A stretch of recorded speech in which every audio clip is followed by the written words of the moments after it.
한 사람을 위한 하나님의 세심한 배려와 사랑을 생각할 때 감사하고 감격하지 않을 수 없습니다. 오늘 본문의 에티오피아 관리 한 사람을 만나기 위해서 하나님이 어떤 일을 하셨는가, 이런 것을 생각해 보면 하나님은 역시 오늘을 살아가는 우리를 위해서도 그렇게 세심하게 배려하시고 우리를 다 알고 계시고 우리에게 필요한 말씀을 주시고 우리를 인도하신다고 하는 사실입니다. 그러니 하나님의 큰 은혜가 오늘 모인 모두에게 임하기를 축복합니다. 그런데 한편 생각해 보면 사마리아 사람들은 어떻게 하라고 그 사마리아 성에 복음을 전해서 귀신도 쫓겨나가고 병자도 고침받고 얼마나 성이 행복하고 기쁨이 충만했습니까? 아니, 사마리아에서 잘하고 있는 빌립을 왜 딴 데로 보내는 겁니까? 아니, 에티오피아 고위 관리인 이 사람은 중요하고 사마리아 보통 사람들은 무시해도 되는 거예요? 하나님은 이렇게 국고를 맡아 관리하는 부자는 사랑하시고 그냥 병들고 힘든 사람들은 그냥 아무리 많아도 별 관심을 안 쏟는 분일까요? 하나님 그렇지 않은 분 같은데 도대체 왜 이 한 사람에게 주목하시는 걸까요? 이 사역자 빌립의 입장에서 봐도 사마리아 성에서 얼마나 기쁨이 충만합니까? 사람들이 마음을 열고 복음을 받아서 고침도 받고 변화도 받고 근심 걱정들이 다 사라지고 얼굴들이 다 평안이 있고 기쁨이 있는 그걸 볼 때 사역자로서의 보람이 얼마나 많겠어요. 그런데 도대체 왜 저 먼 광야길까지 가라는 겁니까? 빌립은 이해가 안 돼요. 여러분이 뭘 잘하고 있고 지금 사업이라면 사업이 성공하고 있고 뭔가 학생이라면 거기서 공부가 잘 되고 있고 앞으로 미래가 다 좋게 보이는데 그걸 그만두고 옮기라 그러면 쉬운 일이겠어요? 이 전도자 빌립에게도 하나님의 말씀을 따라서 한 사람을 찾아간다는 것은 결코 쉬운 일이 아니었습니다. 오늘 그래서 하나님은 왜 도대체 갈망하는 한 사람에게 그렇게 집중하는가? 하나님은 도대체 왜 그렇게 하시는가? 오늘 세 가지로 한번 말씀에 인도받기 원합니다. 먼저는 하나님께서는 그 한 사람을 찾고 계시던 중에 발견하고 그를 꼭 만나주고 싶은 거죠. 두 번째는 하나님은 이쪽 사마리아 일을 좀 든든히 다 해놓고 해도 될 거고 혹은 다른 사역자를 보내도 될 거 아닙니까? 왜 꼭 그렇게 급히 그 한 사람을 찾아서 이 사마리아에 열심히 사역하고 있는 전도자 빌립을 떠나라고 하시는 걸까요?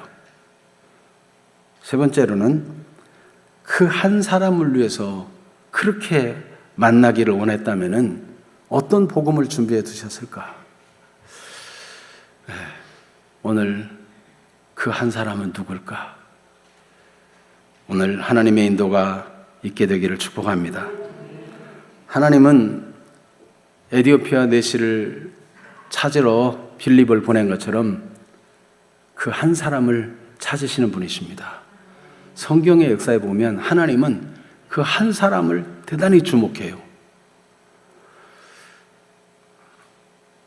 아직 하나님의 백성이라, 이렇다 하나님의 백성이라 할 만한 사람이 없는 때였어요. 그때 하나님은 한 사람을 주목했는데 이 사람은 예쁜 아내하고 결혼해 살지만 75세가 될 때까지 자녀가 하나도 없었어요. 옛날 그때는 자녀가 없으면 저주받은 것으로 여겨졌고 사람들 앞에 푸대접 받는 그런 세상입니다. 그 자녀 하나 없이 산다는 것이 부끄러운 일인 그런 때였는데 하나님께서는 그 75세 된 그 사람을 찾아가서 말씀해 줬어요. 내가 너에게 자손을 줄게. 너에게 땅도 줄 거야. 내 자손을 크게 번성하게 해가지고 그 백성을 내 백성으로 삼을 거야. 너는 여기 지금 문명이 발전하고 여기 살기 좋은 이곳을 떠나서 저 시골 한적한 곳으로 가라. 거기 내가 지시하는 곳이 있는데 그곳으로 가라. 그렇게 말씀하시는 거예요. 그 한 사람이 누구예요? 아브라함이죠. 하나님은 아브라함을, 그 한 사람을 딱 발견하더니 집중적으로 그에게 말씀하시고, 결국은 이 아브라함은 하나님 앞에 관심의 대상이 되더니 결국은 하나님이 가라 한 곳에 가게 되어졌습니다. 성경에 많은 인물들이 있지만 뭐 다 말할 수는 없겠고, 하나님께서 남자를 말했으니까 여자도 좀 말해야 되겠죠. 라합이라는 그 한 사람, 이 사람을 주목했어요. 그래서 여호수아가 정탐꾼을 보낼 때 가나안 땅이 넓지만은 하필이면 라합이 살고 있는 땅으로 이 정탐꾼이 오게 해가지고 이 정탐꾼들을 라합이 만나게 하신 것입니다. 하나님은 라합에게 관심을 가졌어요.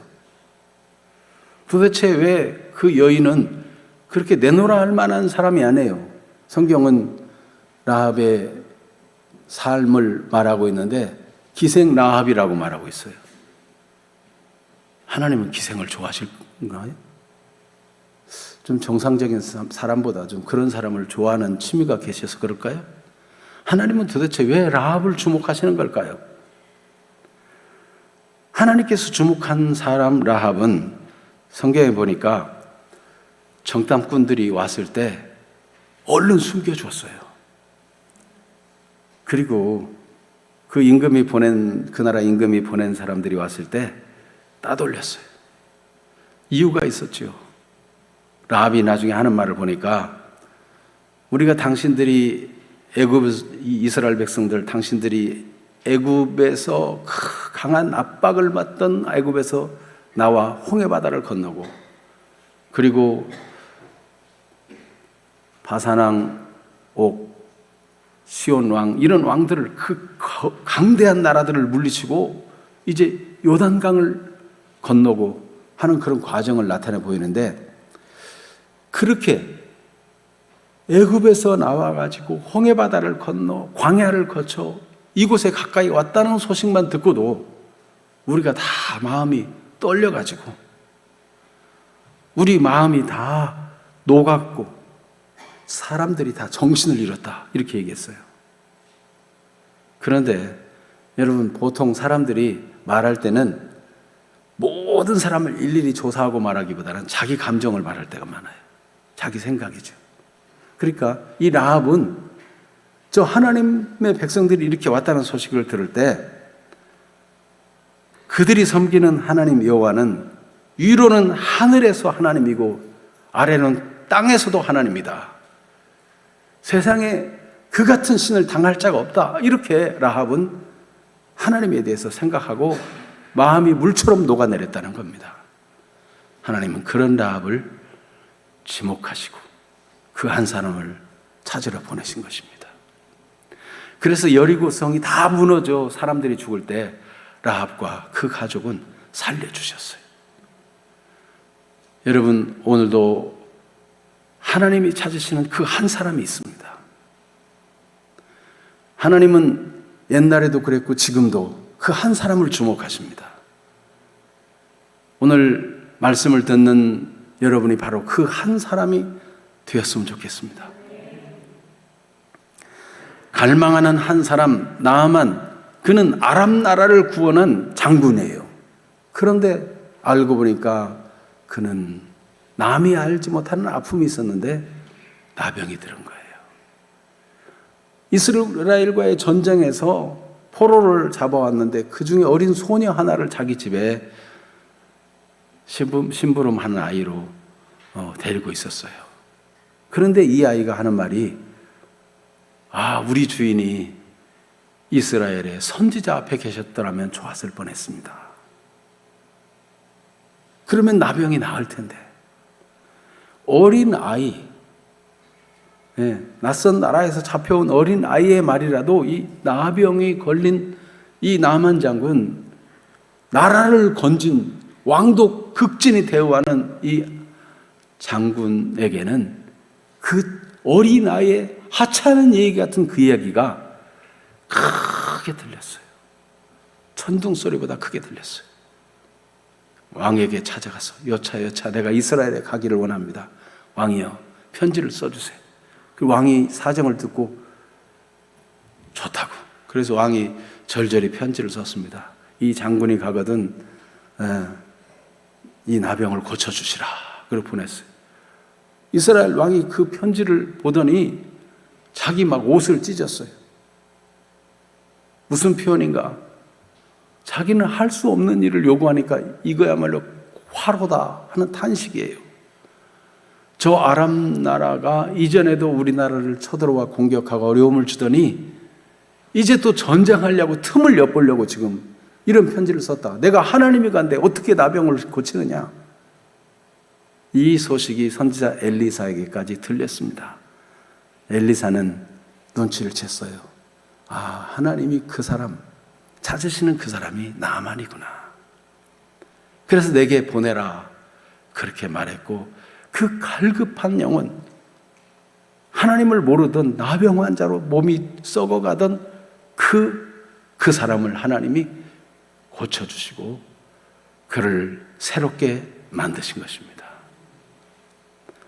하나님은 지금도 찾으시는 한 사람이 있습니다.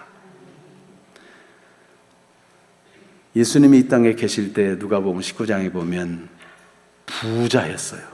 그는 세리 중에서 으뜸인 세리장이었어요. 그런데 그는 웬일인지 예수님이 보고 싶은 겁니다. 예수님은 다른 길로 갈 수도 있지만 이 세리장 삭개오가 사는 여리고성을 지나가기로 결정하셨어요.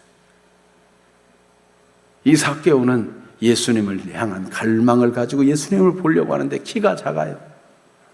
그 사람들 앞에 뚫고 들어가려고 해도 사람들이 자꾸 엉덩이로 막아요. 볼 수가 없어요. 그래서 이 삭개오는 예수님이 지나갈 걸 예상되는 도로에 나무 위로, 돌감람 나무 위로 올라가서 예수님을 보고자 합니다.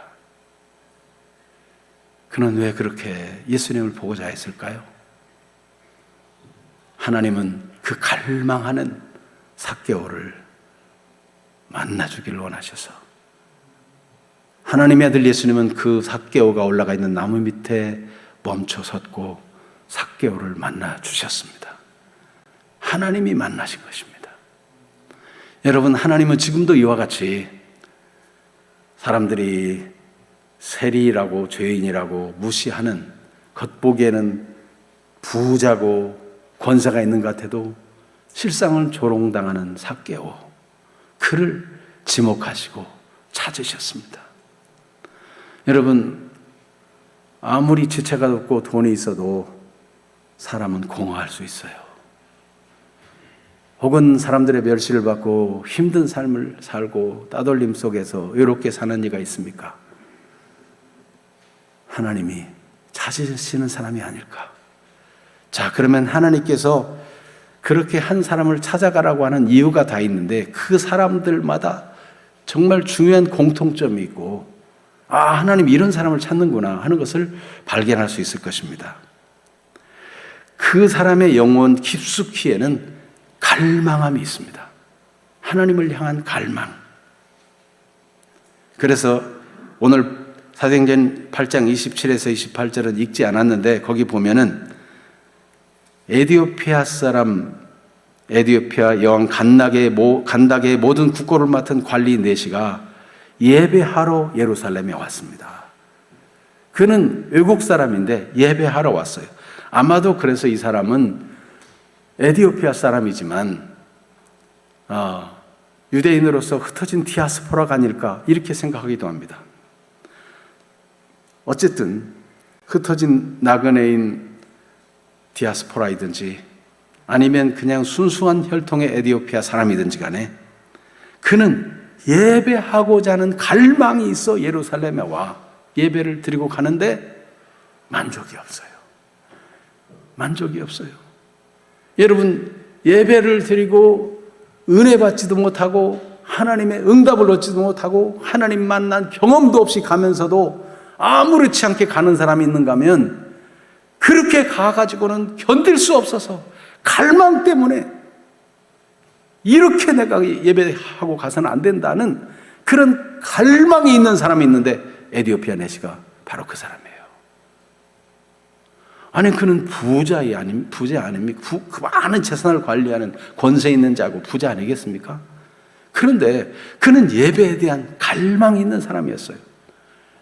그래서 그 못다 채운 갈망을 마차를 타고 가면서 성경을 펴서 읽는 거예요. 지금처럼 이게 쉽게 성경을 가지고 있을 때가 아니고 성경 하나 구하기 어려운 때 두루마리 성경 그걸 펴서 읽는 겁니다. 얼마나 갈망이 간절하면 수레를 타고 가면서 그 두루마리 성경책을 읽고 있느냐 이거죠.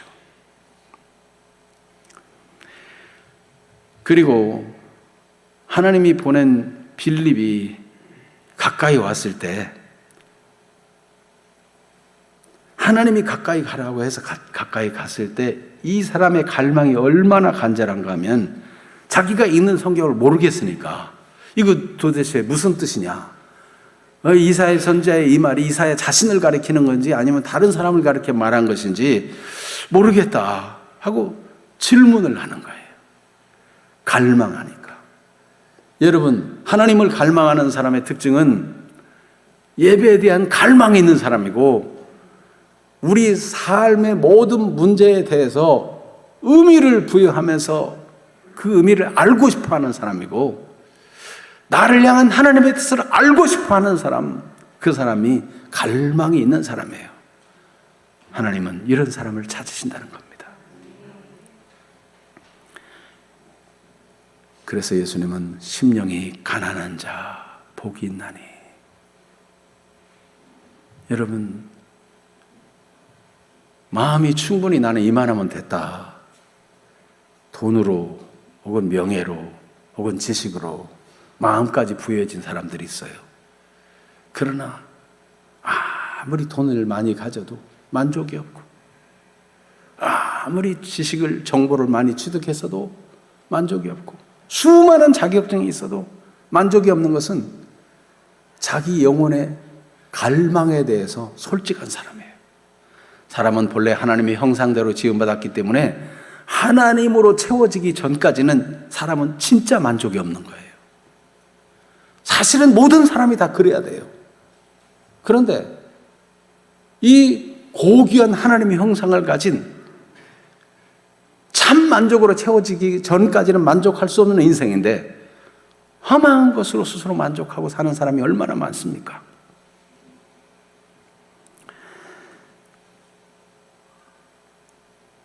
솔로몬은 그 많은 부여를 가지고 그 뛰어난 지식을 가지고 그 어마어마한 권세를 가지고 그 전무후무한 부귀 영광을 누린 솔로몬은 전도서에 보면 내가 하고 싶은 일을 다 해봤다. 즐길 거, 내 눈에 보기 좋아하다는 것 다 내 권세를 가지고 내 부를 가지고 내 능력을 가지고 다 취해봤다. 그러나 헛되고 헛되니 모든 것이 헛되다. 참 만족이 없는 것을 고백했어요. 정직한 영혼은 갈망하게 돼 있어요. 아브라함도 자식이 없어 갈망이 있는 줄 알았더니 사실은 하나님을 만나지 못한 갈망이 더 컸던 건데 하나님이 그것을 포착하시고 너의 갈망은 지금 당장 없는 자식 문제가 아니야. 그래서 하나님을 깊이 알게 해준 다음에 자식을 주시는 것을 볼 수 있습니다. 라합의 갈망은 왕이 친근히하고 얼마든지 왕이 그곳에 와서 잔치하고 그런 아주 대우받는 존재인데 그는 하나님 없는 이 우상들 속에 살아가는 그것이 아무리 부유하고 권세 있는 자들이 대우를 하고 해도 만족이 없었던 거예요. 영적 갈망. 그 참 하나님의 소식만 듣고도 너희 하나님은 하늘의 하나님이요 아래로는 땅의 하나님이로다. 나도 그 하나님 보호 속에 들어가고 싶다. 이게 라합의 갈망 아니었습니까?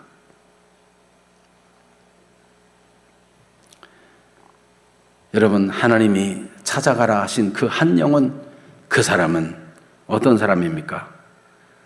문제가 있는데 그 문제 속에는 하나님의 섭리가 들어있어요. 여러분, 이 땅에 문제 없는 사람이 있을까요? 다 문제가 있는데 그 문제가 하나님의 섭리, 하나님이 오묘하게 지금 만드시고 하나님이 인도하려고 하시고 하나님 뭔가를 주려고 하시는 것을 알아채는 사람은 많지 않습니다. 그런데 그 사람은 그 자기 만난 문제가 그냥 문제가 아니고 이게 하나님의 손길이요 하나님의 만지심이라는 것을 발견하고 갈망하는 사람이에요. 이 에디오피아 내시가 그 예루살렘에 가 예배하고 만족이 없게 된 것, 그 마음에 오히려 더 갈증이 일어나게 된 것, 그가 에디오피아 여왕 간닥의 국고를 맡은 그 어마어마한 일을 하고 있어도 참 만족이 없고 공허하게 된 것, 그것은 하나님의 만지심이었고 하나님의 섭리였습니다. 혹 여러분 결혼 생활에 만족이 없다든지 직장 생활에 만족이 없다든지 여러분이 가진 것이 만족하지 못하고 끊임없이 더 새로운 것, 더 좋은 것을 추구하는 사람이 있습니까? 그럴 수 있습니다. 그러나 아무리 많이 가져도 만족할 수 없을 것입니다. 여러분, 질병의 문제든지 인간관계의 문제든지 그 문제는 하나님이 진짜 갈망을 일으켜 주시고 진짜 하나님을 알게 해주고 싶은 하나님의 오묘한 섭리일 수 있습니다. 오늘 여기 우리가 같이 예배에 참석하게 된 것은 우연한 일이 아니고 하나님의 오묘한 손길이 지금 역사하고 계시고 여기까지 인도하고 계시는 줄 누가 알겠습니까? 여러분이 정말 하나님이 찾으시는 그 사람이 맞다면 여러분이 오늘 이 자리에 앉아 있는 것 우연한 일이 아닐 것입니다. 사람의 문제는 하나님의 위대한 섭리가 있는데 전도서 1장 8절에 보면 모든 만물이 피곤하다는 것을 사람이 말로 다 할 수 없나니 눈은 보아도 족함이 없고 귀는 들어도 가득 차지 아니하도다. 만족이 없어요. 다 문제가 있어요. 전도서 2장 23절에도 일평생에 근심하며 수고하는 것이 슬픔뿐이라 그의 마음이 밤에도 쉬지 못하나니 이것도 헛되도다. 근심하며 수고하며 애쓰는데 낮에만 애쓰고 밤에는 좀 쉬어야 되잖아요. 밤에도 쉬지 못하고 근심하고. 여러분, 몸이 아프면 밤이 왜 그렇게 깁니까? 왜 이렇게 길어요? 밤에도 쉬지 못해요. 문제를 만나면 밤이 왜 그렇게 길어요? 제가 군에 있을 때 철책선에서 근무했는데 밤이면 얼마나 단잠이 막 몰려오는지 몰라요. 밤새 근무해야 되는데. 그런데 여러분, 몸이 아픈 사람, 문제 있는 사람은 밤이 그렇게 길어요. 쉬지 못해요.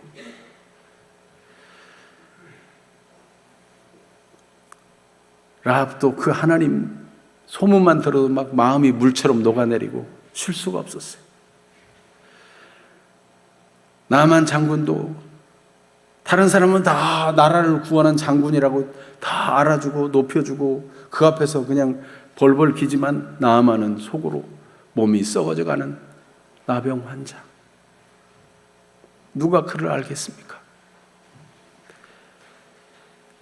하나님은 엘리사 선지자를 통해서 그 화려한 의복을 다 벗게 하시고 요단강에 7번 몸을 잠그며 하나님 만나게 하셨습니다.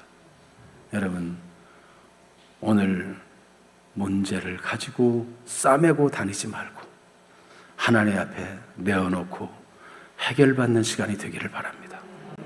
그 문제는 하나님을 만날 수 있는 통로가 될 수 있습니다. 하나님의 부르시는 손길일 수 있습니다. 하나님의 오묘하고 위대한 섭리일 수 있습니다. 하나님이 찾으시는 그 사람이 맞다면 오늘 반드시 하나님을 만나시고 하나님께 발견되는 분이 되기를 축복합니다.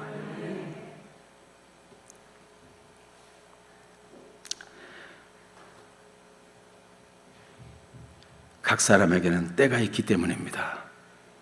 하나님께서 그 한 사람을 그렇게 주목하고 찾으시고 급하게 찾으시는 이유는, 아니 사마리아 사람들은 다 필요 없어서가 아니라 지금 급한 한 사람이 있는 거예요. 이 에디오피아 내시는 수레를 타고 지나가 버리고 나면 다시 기회가 없을지 몰라요. 그래서 하나님은 빌립에게 지금 사마리아 성에서 잘 사역하고 있지만 이 빌립을 보내가지고 에디오피아 이 국고를 맡은 그 큰 고위 관리를 구원해가지고 에디오피아 전체의 복음의 영향력을 나타내고 이 인생을 새롭게 만들어주고 그 나라까지 변화시키는 역사를 이루고 싶었어요. 사마리아를 무시해서가 아니에요. 하나님의 관심이 집중하는 그때 우리가 다른 쪽에서 보면 이해가 안 되지만 그러나 이 사람에게 집중해 보면 이유 있어요. 이 사람은 그날 구원받지 않으면 다시 기회가 오지 않을지도 몰라요. 하나님이 급하신 거예요.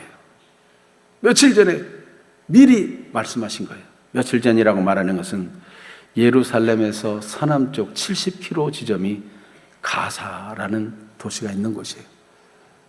그 동네를 지나서 그 광야 그 마지막 도시를 지나서 이집트로 가고 이집트를 지나서 에디오피아로 가거든요.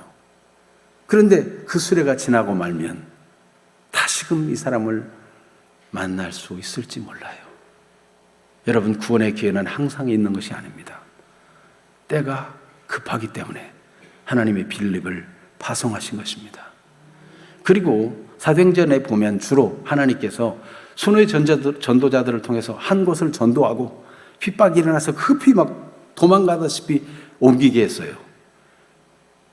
그렇게 해서 복음 받은 지 얼마 안 되는 교회가 무너졌느냐? 아니에요. 복음 받은 그들이 자기네끼리 하나님 말씀 붙잡고 기도하고 그러면서 교회를 세우고 더 든든히 모이고 하나님의 살아계심을 경험한 이 사람들을 통해서 교회가 되고 하나님 나라 확장되기 시작했어요. 어쩌면 우리가 오늘날 지역교회 다 목사님들이 계시고 사역하고 그러기 때문에 지금 그렇게 열망을 가지지 않아도 된다라고 생각하기 때문에 신앙생활이, 신앙의 성장이 더딘지도 모르겠어요. 그때는 잠깐 몇 주간 있다가 막 쫓겨나가시 옮겨야 됐으니까 말씀을 들을 때 집중해 듣고 간절히 사모함으로 듣지 않으면 다시 언제 복음을 들을지 못 들을지 모르는 그런 갈망을 가지고 사람들이 복음을 듣게 된 것입니다. 여러분, 주 예수님을 믿는 여러분, 너무 느긋하게만 생각하지 마시고 여러분이 복음을 듣고 말씀 은혜 받고 할 기회가 항상 있다고 생각하지 마십시오. 우리는 하나님이 언제 부르면 떠나야 될지 알지 못합니다. 주 예수님이 다시 오셔서 심판주로 오신다고 한 그때도 언제일지 우리는 알지 못합니다. 깨어있으라고 주님 말씀하십니다. 우리는 항상 기회가 있을 거라고 생각하는 것은 어쩌면 모든 기회를 잃어버릴 수 있다는 사실을 염두에 두지 않으면 안 될 것입니다. 하나님께서는 각 사람에게 때가 있기 때문에 그 잃어버린 영혼, 그 갈급한 영혼 한 사람을 찾으라고 급히 빌립을 보내셨습니다. 전도서 3장 1절에 보면 범사의 기한이 있고 천하 만사가 다 때가 있다 그랬어요. 때를 놓치면, 기회를 놓치면 다시 잡을 수 없을 수 있어요. 얼마 전에 누가 그러더라고요. 기름값이 다시 오를 거라고 뉴스에 나왔다고. 그럴 때는 어떻게 해야 돼요? 오르기 전에 빨리 가서 기름을 좀 더 채워야 되겠죠. 사람들은 그런 것에 대해서는 민감하지만은 여러분, 은혜 받을 때가 항상 있는가? 그렇지 않을 수 있다. 각자에게 범사에 때와 기한이 있다.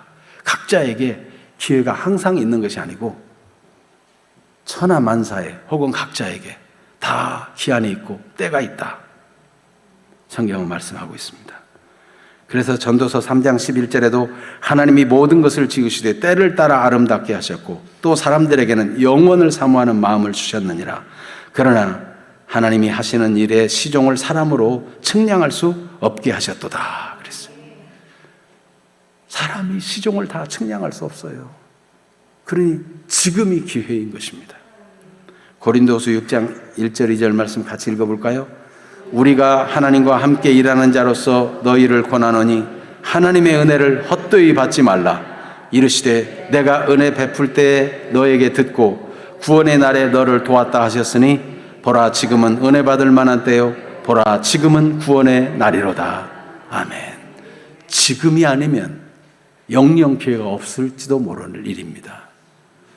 저는 부교육자로 개척하기 전에 있을 때 담임 목사님의 은퇴 시점이 가까웠어요. 사람들은 목사님 이제 연세가 많으시니까 옛날 들었던 예화 또 하고 옛날 들었던 설교 또 하시는 것 같다 그러는데, 저는요 목사님이 은퇴하고 나면 다시금 내가 저 메시지를 들을 기회가 없을 수도 있다. 저분이 확실하게 근거를 대서 말하는 저 간증과 저 예화를 다시 들을 수 없을 수도 있다. 그래서 남은 얼마 기간을 정신을 차려가지고 메모하면서 말씀을 들었어요. 여러분, 우리는 항상 기회가 있을 것 같아도 그렇지 않습니다. 보라, 지금은 은혜 받을 만한 때요. 보라, 지금은 구원의 날이로다. 하나님의 은혜를 헛되이 받고 기회를 낭비하는 사람이 되어서는 안 된다는 것입니다. 하나님은 갈망하는 사람은 알아보시고 찾아내시고 만나주시고 그 갈망을 채워주시는 분이십니다. 하나님은 진짜 필요를 채워주시는 분이세요. 사람들은 돈이 필요하다, 성공이 필요하다, 합격이 필요하다, 이렇게 없어질 것들이 다 필요한 줄 아는데 그런 것들은 다 아무것도 가지 못하고 다 없어지고 차선이 돼도 되는 것들인데 가장 최우선이 되어야 될 것은 영원히 구원받는 것입니다. 하나님을 더 깊이 알아가는 것이 중요합니다. 참 하나님을 진정으로 만나는 것보다 더 중요한 것이 없습니다. 그래서 하나님은 이 에디오피아 내시를 그 고위 관리, 국고를 맡은 관리를 꼭 하나님 만나게 해주셔서 그 인생을 완전히 새롭게 해주고 싶었어요. 그래서 빌립 집사님을 그렇게 급하게 파송하신 것입니다. 빌립 집사님이 파송되어서 갈 때 순종하기가 쉬웠겠는가? 지금 잘 되던 일을 그만두고 새로운 방향으로, 그것도 사람도 없는 곳으로 가기가 어디 쉬웠겠는가? 그러나 빌립은 하나님의 마음을 알아 순종하였습니다. 급히 갔습니다. 여러분, 우리가 하나님 말씀을 따라 즉시 순종하지 않으면 기회를 놓칠 수 있습니다. 하나님이 하신 일에 쓰임받는 기회를 놓칠 수 있고 한 영혼을 살리는 일을 놓칠 수 있고, 더 가까이 말하자면 내가 하나님 만나고 은혜 받아 새로워질 기회를 놓칠 수 있습니다. 여러분, 하나님이 주시는 감동과 깨달음도 항상 있을 것 같아도 그렇지 않습니다. 혹 여러분 중에 과거에 하나님 앞에 나오면 저절로 눈물이 나오고 말씀이 은혜되고 감격이 있던 분이 이제도 좀 그러고 싶어도 마음이 메마르고 그렇게 안 되는 경험을 갖고 계신 분 계십니까? 여러분, 다시금 하나님을 갈망하십시오.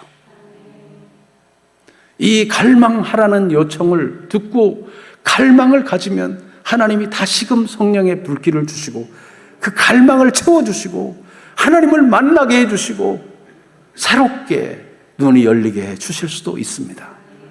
그러나 차일피일 미룬다면 영영 기회를 놓치고 말지도 모릅니다. 가룟 유다는 마리아가 향유옥합을 깨뜨려 들었을 때 은근히 비난하는 말을 했습니다. 이것을 팔아 300데나리나 더 되는 돈으로 가난한 자를 구제했으면 좋았을 뻔했다. 예수님은 모든 걸 알고 계셨어요. 그가 내게 좋은 일을 했느니라. 나의 장례를 위해서 예비했다. 그가 한 일은 영영토록 복음과 함께 기념될 것이다. 여러분, 이 말을 가룟 유다가 어떻게 들었어야 돼요? 주님은 다 알고 계시는구나. 그러면 예수님을 팔아먹을 생각, 그 돈을 훔쳐서 자기 것으로 만들려고 하는 그 생각까지 다 하실 주님 앞에서 회개하고 돌이켜야 되었잖아요. 회개할 기회를 놓치고 안 그런 척 뻔뻔하게 이렇게 되니까 나중에는 회개할 기회를 얻지 못합니다. 마음이 완강해져서 나와 함께 손을 놓는 그가 나를 팔자다.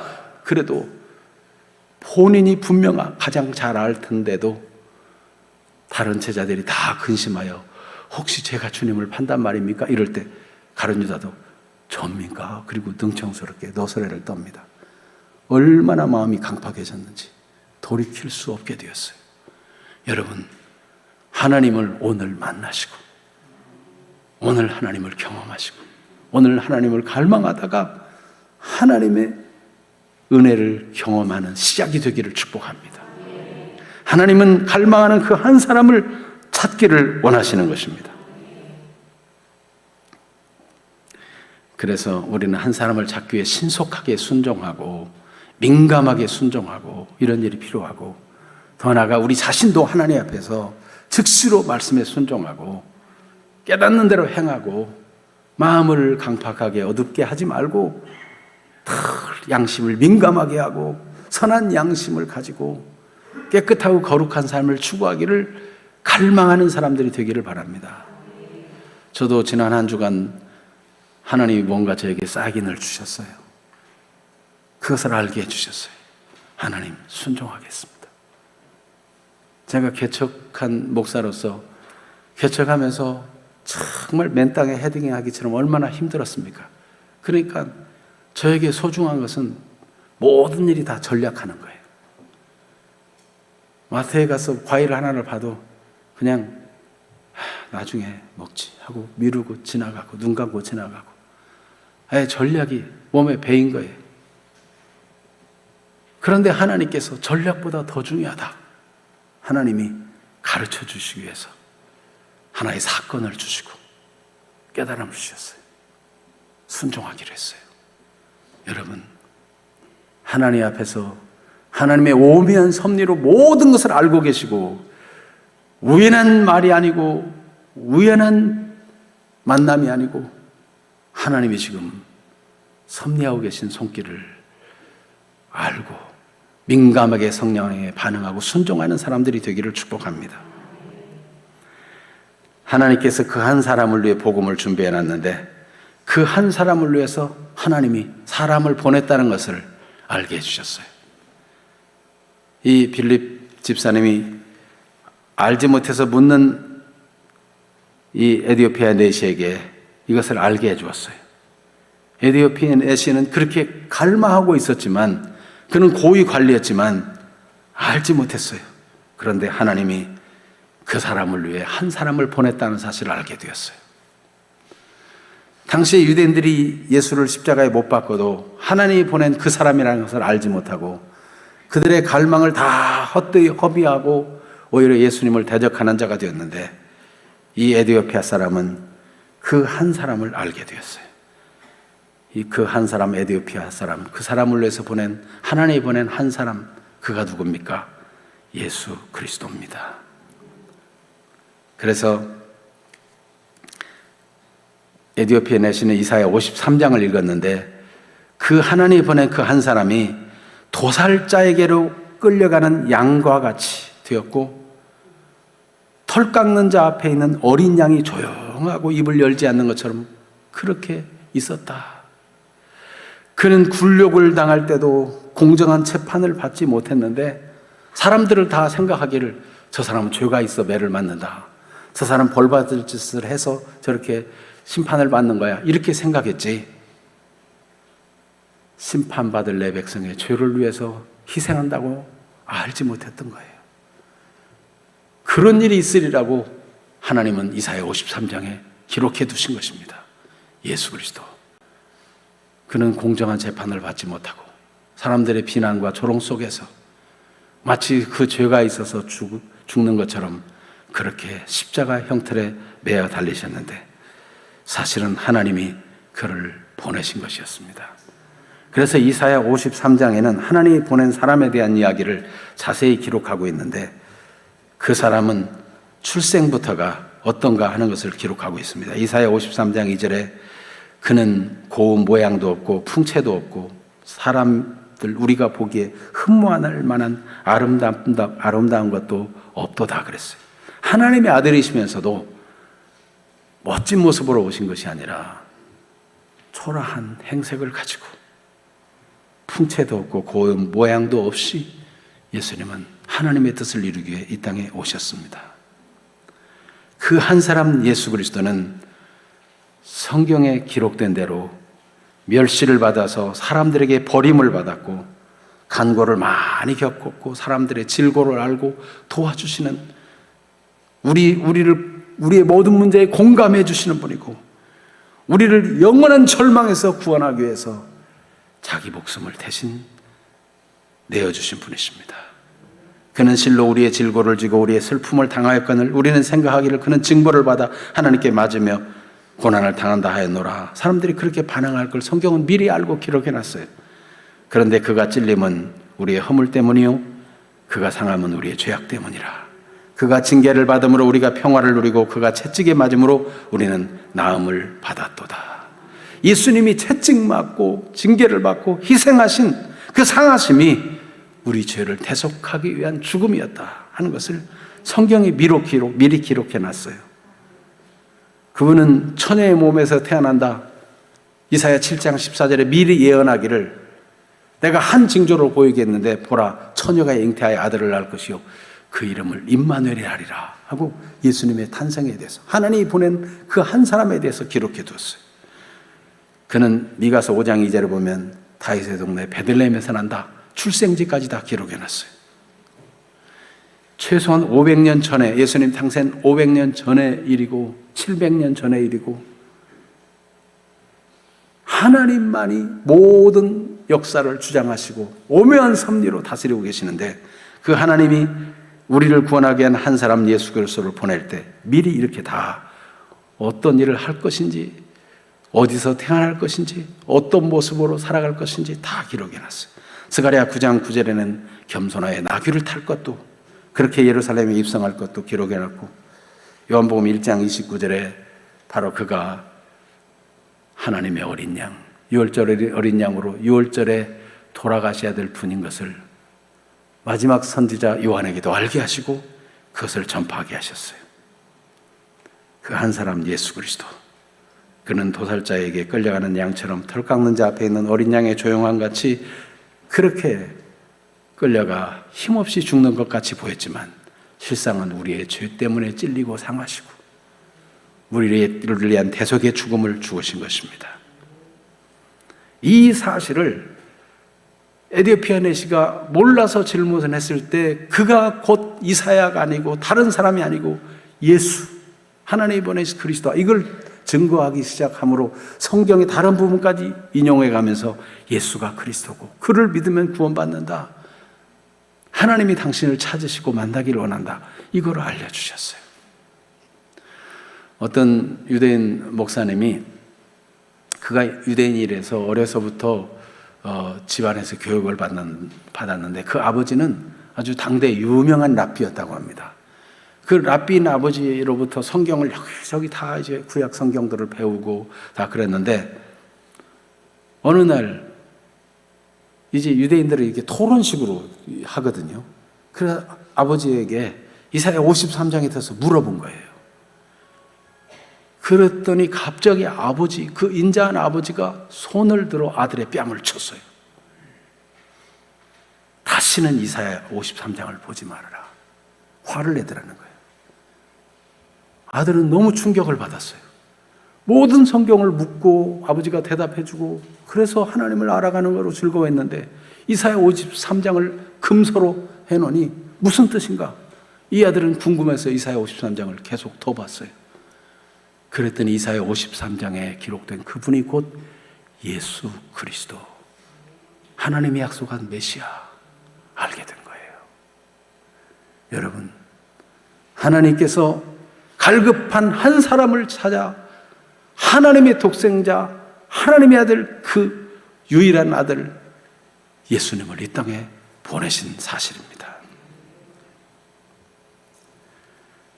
오늘 하나님께서 한 사람을 찾으시는데 진짜로 예수를 믿고 하나님을 아는 사람이 되기 위해서, 참으로 하나님을 믿는 사람 되기 위해서 하나님 오늘 찾으시는 그 한 사람이 혹 여러분은 아니십니까?